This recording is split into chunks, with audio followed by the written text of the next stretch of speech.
ओम नमो भगवते वासुदेवाय। संत कबीर एक बड़े ही सच्चे संत थे और संत कबीर ने सांसारिक जीवन व जीवात्मा का दर्शन किस प्रकार से बड़े ही सुंदर रूप से कराया है।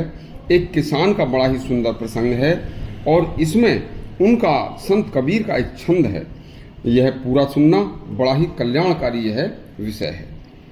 सुनिए। संत कबीरदास और एक खेती बाड़ी करने वाले किसान के घर पास पास थे। बचपन से ही संत कबीर व किसान साथ साथ रहा करते थे।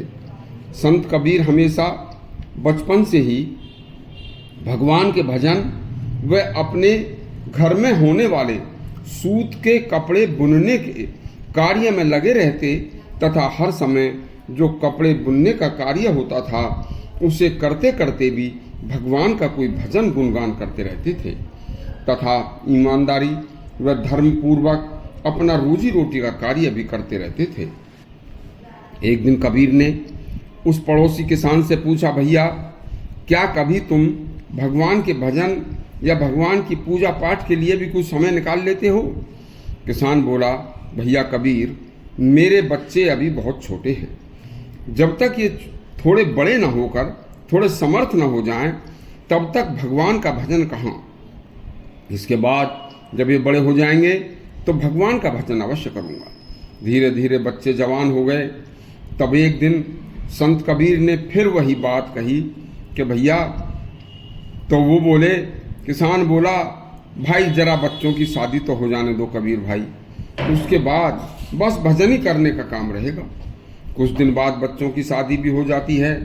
कबीर ने फिर पड़ोसी किसान से फिर वही बात दोहराई तो किसान बोला, भैया कबीर जरा पोतों का मुंह देख लूं, बड़ी इच्छा है, दुनिया चाहती है कि पोते मिल जाएं और बस फिर भजन ही करूंगा।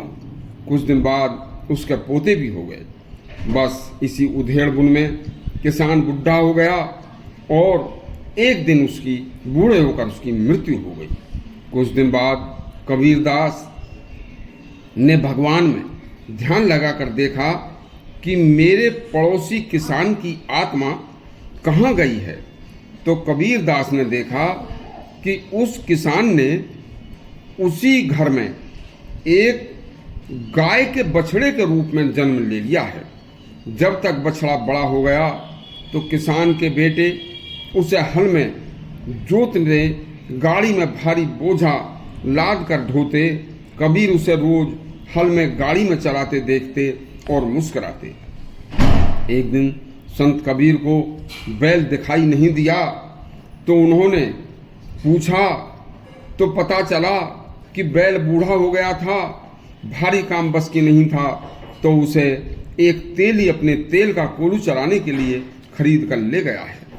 संत कबीरदास उसे एक दिन तेली के कोलू में भी चलता देख कर आए तो कुछ दिन बाद उस तेली ने उस बैल को एक कसाई को बेच दिया। कसाई ने उस बैल को काट कर उसका मांस खाने वालों को मांस बेच दिया तथा उसका जो चमड़ा बचा उसे नगाड़ा बनाने वाले ढोल बनाने वालों को बेच दिया। ढोल बनाने वालों ने उसे खूब पीट पीट कर ढोल बजाना शुरू कर दिया। तब एक दिन संत कबीर ने कहा कि बैल बने हल में जुते ले गाड़ी में दीन, तेली के कोल्हू रहे पुनि धरे कसाई लीन, मांस कटा बोटी बिकी चमड़न गढ़ी नक्कार, कुछ कुकरम बाकी रहे तिस पर पड़ती मार। बैल बना, गाड़ी में जुता, तेली का कोल्हू चलाया, फिर गर्दन कटाई, मांस की बोटी बोटी हुई, खाल ढोल पर मढ़ी गई और उसकी भी फिर खूब कुटाई हुई, पिटाई हुई। हम सबका यही हाल है, हम सबकी यही कथा है, हम सबकी यही व्यथा है।